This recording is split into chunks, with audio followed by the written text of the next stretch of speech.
Le mot race, on l'entend tout le temps, on a l'impression de savoir exactement ce que ça veut dire. Ça nous semble aussi naturel que, je ne sais pas, la couleur de nos yeux. Et pourtant, si on creuse un peu, l'histoire de ce mot est bien plus complexe et surprenante qu'on ne l'imagine. Voilà la question qui est au cœur de notre sujet aujourd'hui. Et si ce que l'on perçoit comme un fait biologique, gravé dans le marbre, n'était en fait qu'une invention humaine? Une histoire, et tenez-vous bien, une histoire étonnamment récente. C'est assez fou quand on y pense, non? L'idée moderne de la race, cette manie de vouloir classer toute l'humanité dans quelques grandes cases en fonction de l'apparence, c'est une pure invention.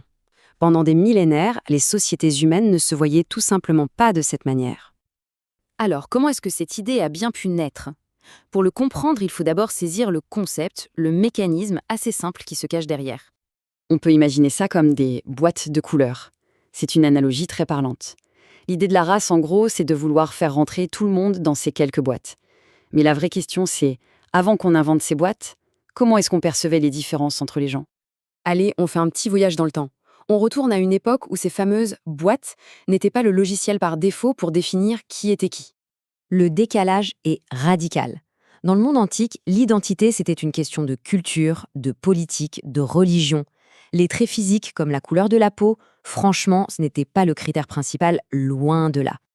Pour un grec de l'Antiquité, par exemple, un barbare, c'était tout simplement quelqu'un qui ne parlait pas grec. Point. Peu importait son apparence, on pouvait s'intégrer en apprenant la langue, en respectant les lois. Il n'y avait pas de mur biologique infranchissable. Alors, quand est-ce que tout a basculé? Eh bien, le grand tournant, il s'amorce avec les grandes explorations. Et il se cristallise à l'époque des Lumières, quand la science s'est mise en tête de tout classifier. Le monde végétal, le monde animal, et bien sûr, les êtres humains. On voit bien la progression. Ça part des premières rencontres, puis on arrive à une tentative de classification qui se veut scientifique. Mais le point crucial, et il est là, c'est que cette classification n'a jamais été neutre. Jamais. Elle était biaisée dès le départ. Ce processus en 4 étapes, il illustre parfaitement comment on est passé de simples observations à un système hiérarchique pseudo-scientifique. On est passé de la description à l'opinion, puis de l'opinion à une échelle de valeur. C'est là que tout dérape.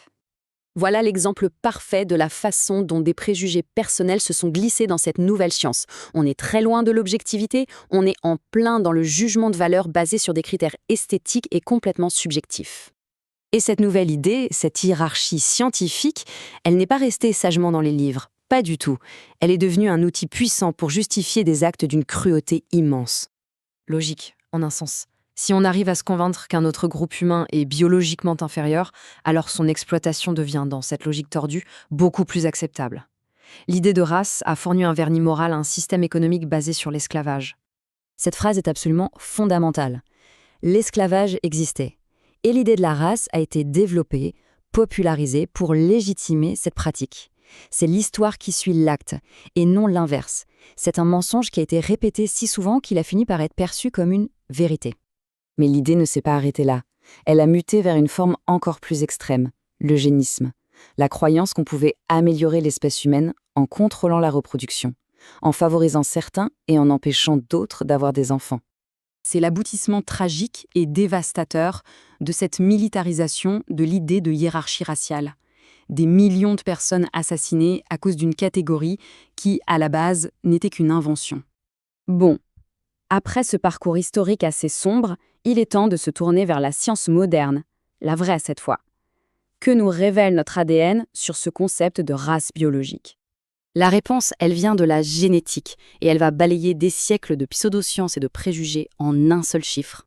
Ce chiffre, il faut le laisser résonner, 99,9%.